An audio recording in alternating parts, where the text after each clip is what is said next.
Trump. Did you ever hear about it? No, I'm sure that all of the mainstream media, they're down there, ooh, we're gonna show what an incompetent group, everybody's gonna be with that. No, power was up like that, he rebuilt a bridge in 3 days. DeSantis is competent, and he's winning on the issues I think we care about, the wokeness. He's winning on the cultural issues. Now, how do you win? And how does he win on the cultural issues? I think this is an important point. A lot of our issues, you know, it doesn't have to happen overnight. We do need a wall, and I'd like that to happen close to overnight. But you pick issues that are 80% popular. I'm sort of annoyed to see the Republicans, and maybe they're getting publicity. What's the first thing they're going to do? They just got control of the House. Oh, we'll have hearings on Hunter Biden's laptop. No, Republicans. What they ought to be doing is taking polls, getting 80% popular issues on our side, like the ones I just named that DeSantis did. Make the Democrats vote against it. Make Biden veto it.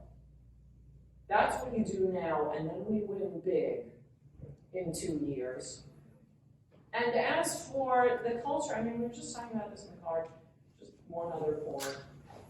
Most of the people, I think, coming to Texas and Florida aren't the liberals. I mean, if you watch MSNBC,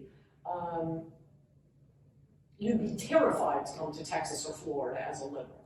CNN is our friend. They think, you know, we're dropping like flies in Florida, and DeSantis told me himself, of the newcomers to Florida, 2/3 Republican. He's turned that state red. So, you know, we may end up with exactly what we want, which is you get to live in the state of your choosing with your cultural values. Thank you for coming, first off. I've always been a huge fan of yours. My main question is this. So obviously DeSantis has been a decent governor. I would disagree a little bit. I would say that sticking with Trump is important because he's the person who brought a lot of issues like us losing in trade, us losing in immigration to the forefront of just national debate. As well as I've seen a lot of people like David French and Jeb Bush who've endorsed Ron DeSantis, which kind of just raises my concern because I believe that, you know, obviously these are the guys from the old Republican Party who are coming along with him. And on certain issues, DeSantis has even trailed people like Governor Abbott when it comes to guns as well as immigration. So I guess for my thing is I see people on the new right like J.D. Vance as an appropriate replacement for Trump, whereas I feel like DeSantis doesn't quite fit that mold of the new right candidate. I was wondering what your thoughts on that. Well, obviously, I think bringing those issues to the forefront was very important. But that's over now. That's all he did. He then surrounded himself with people working against him. And as for guns, it was Trump who banned bump stocks. Remember that little meeting he had with the Democrats? Oh, you just go ahead and talk. You guys can't stand up to the NRA. I can. Why don't we just take the guns without due process? So, I mean, even the one issue you mentioned, I'll do it issue by issue and tell you Trump, he is Jeb Bush. That's how he governed. So, you know, he talks a good game. I mean, I was watching these rallies. Another way he depressed the vote before this election, those rallies in Florida, Pennsylvania, Ohio. I want to shoot my TV. They talking about the Russia investigation and Shifty Schiff. Oh, that's so funny. Just back to his perfect call to Zelensky. And then the macho posturing, that's too much for any human to bear. He's talking about, how he wants to shoot drug dealers, comparing himself favorably to how China deals with drug dealers. Oh, they shoot them in the head and then send the bullet to their relatives. I'm sorry, I was alive when you were president.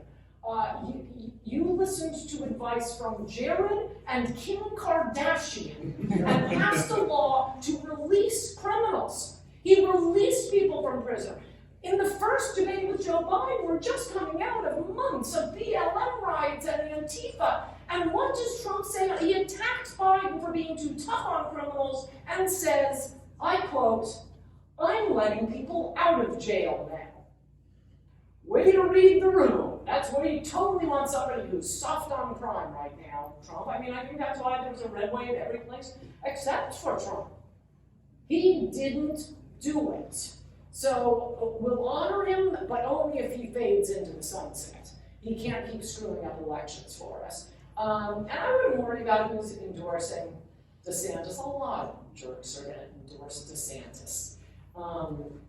As Ronald Reagan used to say, when somebody endorses me, they're endorsing me. I'm not endorsing them. So I saw that here in Texas, we did really well with the Hispanic vote, which is good, but I'm worried as a nation, the GOP hasn't been flowing well with young women under 40. Do you have any advice about that, for how we can attract women to the Republican Party going forward? You guys got to straighten yourselves out and marry them, because that seems to be the best way to get a girl to become a right-winger. I mean, as for the Hispanic vote, I didn't say anything about the Hispanic vote. I've been taunting Fox News for talking about my entire life. Oh, we're going to sweep Hispanics. We're going to sweep the black vote. Look, I honor Hispanic Republicans. I honor black Republicans. We should give them parades. I love them. It's not easy. I'm not being sarcastic about this. It's not easy to become a Republican when everyone in your family and everyone in your neighborhood is a Democrat. No, they're smart. There's a reason people, the black Republicans who run for president, for example, people like Ben Carson and what's his name, my 999 guy, Herman Cain. They're always really impressive people. They've thought about it. Yet and still, we're not going to get a majority of the Hispanic or the black vote. What determines every election are slight movements in the white vote. And so, yes, you are right. That is the issue, the white vote. Gals, well, as you probably know, I would like to take away women's suffrage, but nobody's really taken me up on that. So you got to marry them, and well, I don't want to bring this up. I'd like to see the results. We're not really totally sure yet, but I have a sneaking suspicion that the abortion issue hurt us. And I will have more to say about this. I almost did a Substack video on it during the campaign because, some of these zealous pro-lifers, and I am a zealous pro-lifer, but you don't lose the country over this one issue. We wanted Roe v. Wade overturned. It's been overturned. People are going to disagree. You don't leap right in and scare the bejesus out of them. Start slowly. Start rolling it back. I think what DeSantis did on abortion was perfect. It's 15 weeks, I think. 15 weeks. We're not going to worry about, rape, incest, the rest of it. You got 15 weeks. If you don't remember you were raped in 15 weeks, we're calling BS on the rape. Wait, remember what happened to me 3 months ago? I think I need an abortion. No, that's something simple and clear, and some of these states, and one of your guys, I had to tweet about him today, and a little ticked off about this, the Texas legislature introduced a bill to make it allow pregnant women to drive in the HOV lane. Oh, knock this crap off. It's unworkable, it's stupid, you're scaring voters. Do it slowly. Because look what's going to happen. Look at the crazy stuff they passed today. Because if that's true, and I think it might be, we don't really have the numbers on how people voted yet. But if abortion helped contribute to Republicans losing seats, look what they did today. They passed this ENDA bill allegedly about gay marriage, but the Supreme Court already said there is gay marriage. So you would think to yourself, there must be something else in this bill. Yeah, churches are going to lose their tax-exempt status if they don't perform gay marriages. If a gay person sues you, you have to pay the legal fees. Oh, this is crazy stuff. And if that's what the pro-lifers are giving us, not pro-lifers, and pro-life. The pro-life zealots who are more interested, the Todd Aiken types, more interested in getting, look, I'm pro-lifer of the year in Catholic Insights magazine. Great, you just lost an election for us. So I don't know, abortion might be an issue. Us, you, the GOP at all, we have 2 years. Trump has announced his presidency already for his campaign. And while he has embarrassed himself a little bit with his fantastic picks this last midterms, you say you're a betting woman. money are you putting on there being a 2020 Democrat-style slugfest between DeSantis and all these people that my friend here was suggesting, fighting for the candidacy as against a Trump who's a well-recognized name?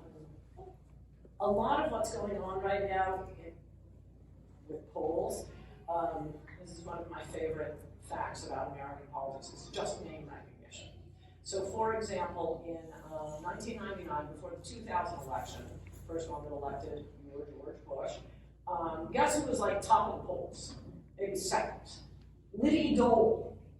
Why? Because she'd been married to the last guy we ran for president.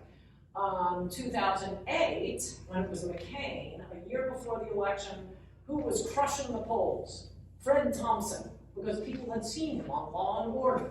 It's heavily name recognition a year out. And this is the most wonderful thing for people like me who think DeSantis or somebody else could save the country. 20 to 40% of Americans haven't heard of Ron DeSantis. Wait, did they find out? And he's still in poll after poll after poll. He's crushing Trump.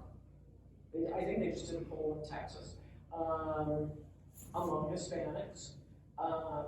In all of the important swing states, they've done these polls, and DeSantis is already crushing Trump.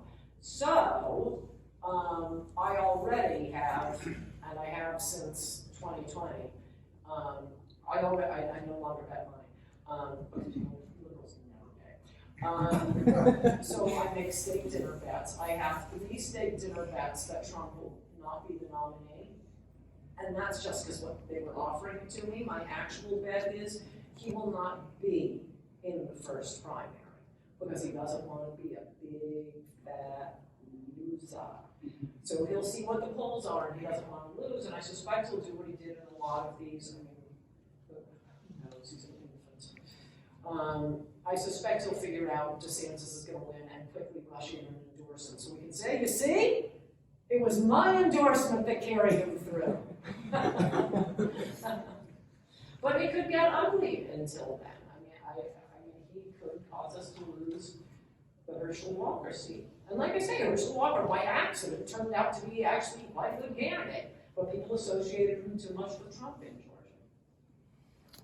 Hi, my name's Tom. I was a primary candidate for statewide office here in Texas, so I have a campaign-related question for you. I agree with you that Ron DeSantis is going to be the nominee, and I think that would be cool if Trump did come in and endorse him, but is there any worry that he may not be loyal to the party, since we know he really hasn't been a Republican, tried and true in the past? Do you think there's a chance he could go run as independent and play a spoiler? And how do you think Ron DeSantis is going to convince all these patriots that are diehard Trump supporters that look at DeSantis' donor list and they freak out? And do you think that it doesn't matter who DeSantis takes money from? You take money from George Soros, it doesn't matter, it's God's money after that? What's your take on that? Thanks. That's a good question. Is there anyone you wouldn't take money from? I'd take their money. It's God's money, right? I'd take their money and do what I want to do. And I do think Trump supporters, when they see what DeSantis has done, I mean, just on the COVID thing, DeSantis didn't listen to Fauci. Trump hung on his every word. That was a disaster. It was a disaster. Trump did nothing on crime with Antifa and BLM ripping the country up. I think when they see who DeSantis is, I think he needs to talk, and I did a Substack kind of ripping him for this. This is why I don't want him to think that he's my candidate. I want him to have to fight for my vote. I think he could do a little bit more on immigration. But when you're that smart and competent, I mean, I don't know, maybe in 4 years you guys can say these are famous last words. I know we're not going to get to the promised land with Trump. There's some hope with DeSantis. I've been betrayed so many times, it's hard for me to say he's not going to betray us. I mean, from Romney to the big one with Trump. It's just unbelievable to me that a guy could stage his entire campaign on building the wall. If you went to any of those rallies in 2016, it was build the wall, build the wall, build the wall. That was the chant. It was in chalkings, it was on hats, it was on t-shirts, it was build the wall. He would taunt the media that now it's going to be 15 feet higher. And he doesn't build the wall? It's mind-boggling how stupid that is. And I wrote columns about it, fearful that this is what was going to happen. You can go back and see is when he was still president-elect. This is how Donald Trump could ruin his presidency. And I reminded him of George Bush the senior, who he didn't have every rally saying, read my lips, no new taxes. It wasn't like I was on t-shirts, read my lips, no new taxes. It was one line at the convention, and then he raised taxes and he lost re-election. Don't betray your supporters, it's not that hard. Well, maybe it is. Coulter, and Ann, I mean, I just want to congratulate you, not just on your 13 New York Times bestsellers, but your beauty and your grace. And, you know, I think that was the most viral clip when you called the Trump presidency on Bill Maher. So I just want to say, you know, you just have that foresight. But, you know, you're saying a lot of scathing things about President Donald Trump, and I was a little frustrated because I was very hesitant to get the vaccine. But Donald Trump's great work with Operation Warp Speed, I am now on my 4th booster, and although I have slight myocarditis, I believe it was 100% worth it to protect the people around me, my coworkers. So you have to admit, Operation Warp Speed with the vaccine and testing on 8 mice was a really good thing about his presidency. Is that correct? Yes. Rock solid. Hope that that thing that young man. It heals itself.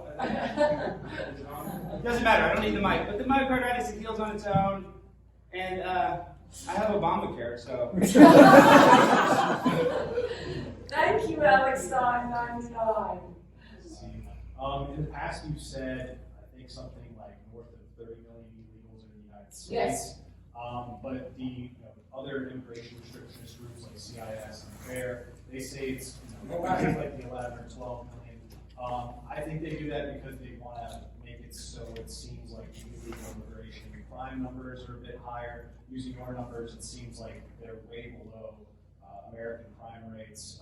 What do you think the number is now, given all the ways, and why do you think those groups cite those numbers? As I recall, they go by census numbers, and they ask people if they're here legally or illegally. So one of the problems with that is people who are in the country illegally aren't necessarily going to tell a government official, here, could you tell, are you here illegally? So other researchers that have gone before me, I just found their work and put it together, looked at other numbers. And that was, for example, as I recall, they looked at some areas that were heavy with illegal immigrants having moved in specific towns, and looked at the change in graduation rates, looked at the change in births, that sort of thing.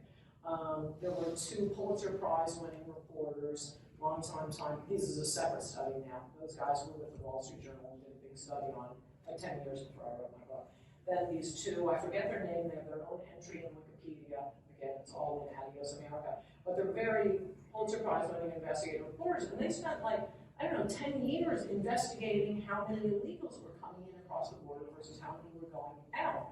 And both of those figures, when I wrote Adios America in 2015, put it at more like, assuming it continued about the same, and obviously it goes up and down depending on recessions and what's going on, really heading like a cannonball to 50 million at that point, and that was 2015.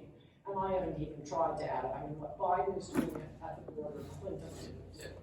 Obama wouldn't have considered doing. They are just dragging them across the border now. It's like a mortgage on a house. We'll get them registered, and Republicans will never win another election. And all the rich will have cheap labor. And the crime, which I also write a lot about in Adios America, they just don't tell us. That's actually how Adios America became Adios America. I was writing a book, I was planning to write a book on it. I think it was a really great idea. But it had a different theme, and one of the chapters was on immigration and crime.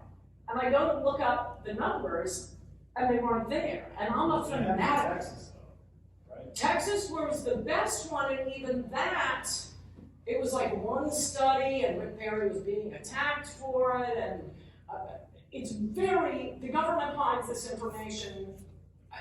The best numbers on immigrant crime tend to come through prisons, because they need to know, because the gangs will fight with one another. And probably since I guess America came out, they've stopped releasing that information. But in New York State prisons, there was a day,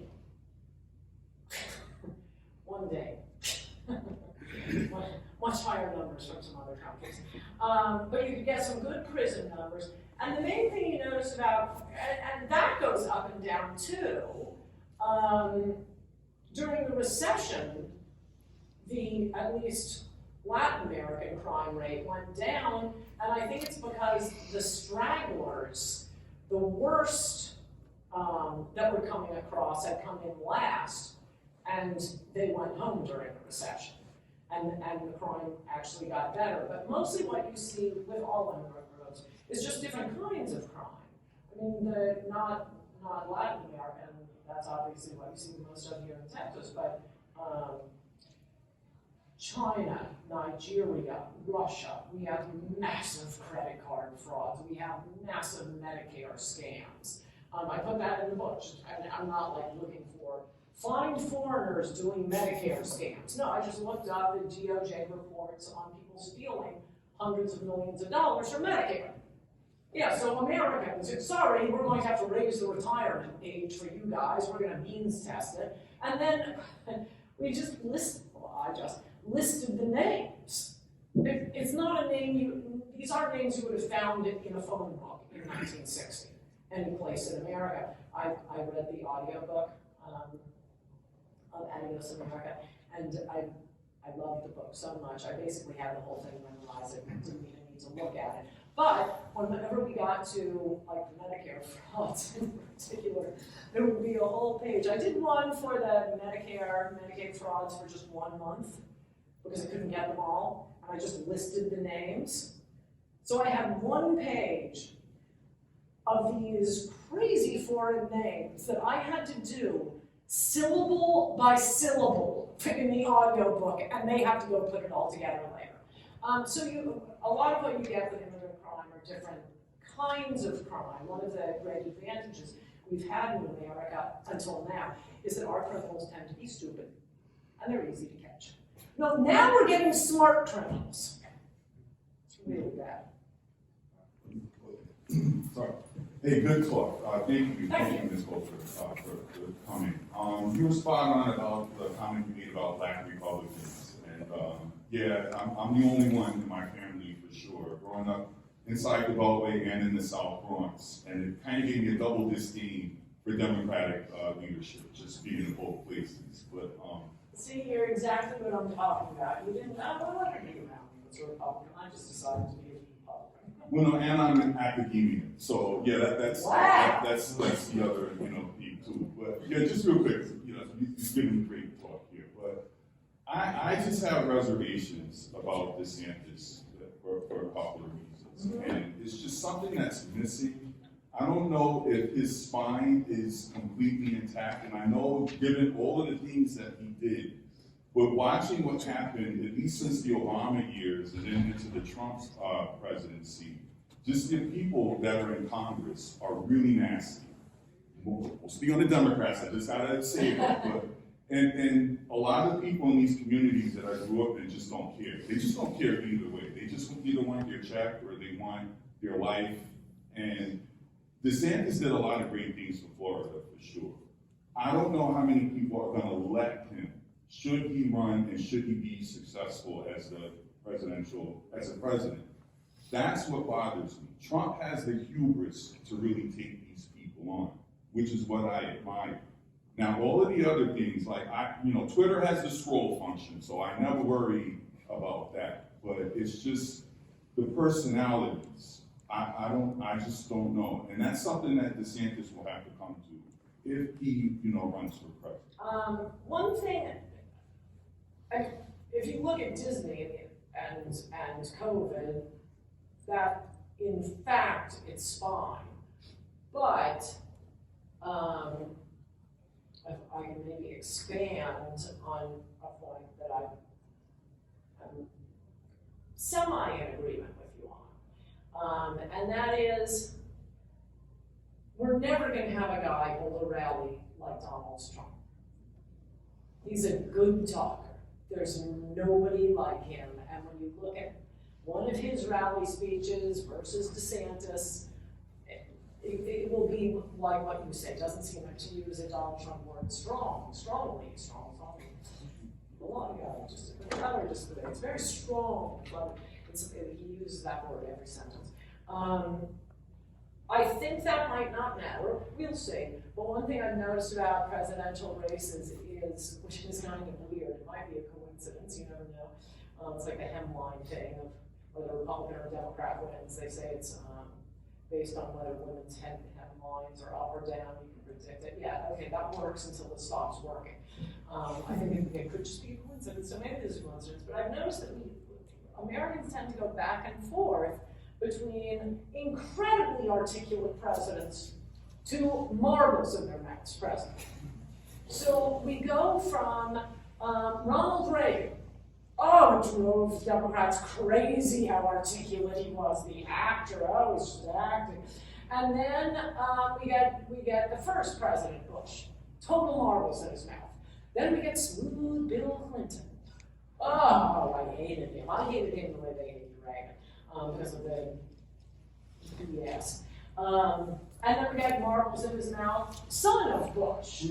Then Obama, totally smooth, to Trump, who has a vocabulary of about a dozen words. So it's not exactly the same thing you're saying, but we do go back and forth, and people often, they must seem to say, okay, we had Mr. Smooth Talker and I didn't get what I wanted. So it might work the same way here. Yeah, he put on a good rally speech, he was funny, he said all this strong stuff, but he didn't do it. Let's go with the guy who's just confident. Let's hope. I guess my question, I'm not really ready to throw Trump out, okay? Excellent, I wanted all of you to ask questions. See how it all unfolds. You put a lot of weight on the red circle, okay, on Trump, but I feel more like that is more driven by the McCarthy, who wants to be speaker. He never spoke. He never gave a vision for the United States. He never gave a mission for the United States. He never gave a reason for the United States to want a Republican majority. So when you go through and you start to look and cast out the blame and things like that, I think we're square with his total lack of providing anything to America. No argument from me on McCarthy being retarded. None at all. And no, I mean, I was doing Substack saying you got to come up do what I want them to do now. On issues we care about, take a poll. See what issues are 80% popular. Don't start with the 10% popular stuff where we have to change people's minds. Do the stuff that's already 80% popular, like the not teaching kindergartners about anal sex, the things that DeSantis did. That being said, and I don't understand, I mean, if somebody could explain this to me, what McConnell and McCarthy does nobody want these jobs? Are they the only ones running? Why do we end up with these losers? Totally agree on that point. But I just don't think the evidence bears that out. I mean, look at Arizona. We flipped 2 House seats in Arizona, but we lost Masters and Lake. And I would say the worst thing that hurt them was that jackass phone call Trump made to Blake Masters, whom I loved so much until then. Blake Masters running for Senate, very smart. His debate was magnificent. I watched that debate and tweeted out, this is the smartest guy running for office this year. He worked his butt off, but being smart doesn't mean you have good judgment. A week before the election, Trump calls him, and he allows Tucker to film this, with Trump talking to him on speakerphone, haranguing him, saying, You know, your problem is you're not pushing the 2020 election enough. You're really not arguing that it was stolen, and not like Carrie Lake. She's making that the centerpiece, which, by the way, was a lie. So he's doing a drive-by on Carrie Lake, who I thought was a very appealing candidate. And you have Blake Masters standing there like he's a teenage girl getting a call from Justin Bieber. Really, like, man? I mean, it was the most embarrassing video I've ever seen, and it looks like he's taking orders from Trump and arguing about the 2020 election. But in Arizona, what, they only had like 6 Senate or House seats. We flipped 2 of them. So the problem wasn't with the House candidates out there. I think the Secretary of State out there also won big. Democrat. It was Treasurer won. Treasurer, okay, thank you. The mine inspector got the most votes, the mine inspector. The Republican. The mine inspector? Yeah, he's huge, he was massive. It was like 300,000 more votes than anybody. Okay, so the problem wasn't Republicans not coming out to vote because McCarthy didn't have the right. Though I wish we did have someone better than McCarthy, and I wish they would do that for more of a world national statement on this is what we're going to get done. But I think it's hard to argue that that's what the problem was. McConnell gave Masters $0 from SLF. No, I promise you, I was hating Mitch McConnell before you were born yet. You want hate for Mitch McConnell. No, how about the greatest Republican in the country, Chris Kobach, running for Senate from Kansas, and McConnell spent like $20 million on his primary opponent, this Marshall, some doctor or something. By the way, Mitch McConnell, Chris Kobach, he's genius. He has a brain the size of Central Park, rock solid on immigration. He wrote the Papers, Please law for Arizona. He came up with tax remittances. Rock solid on immigration, Harvard, Yale, Marshall scholar. And he has good looking, good family, beautiful, beautiful candidate. He should have been head of Trump's Homeland Security. Not only was he not head of Homeland Security, but when Mitch McConnell decided he didn't want Chris Kobach, guess who Trump endorsed? The guy who was one of the first ones to endorse him? The guy who designed his immigration policy? No, he endorsed the guy who was running against Kobach. Utterly disloyal, utterly unprincipled. Whatever McConnell wanted Trump, or Jared, or Kim Kardashian wanted, Trump did. So yes, McConnell is very, very, very bad, and seriously, why doesn't anyone else run for that position? Well, look, I'll leave you with this, which is one of my most important mottos. There are a lot of bad Republicans, there are no good Democrats. Thank you.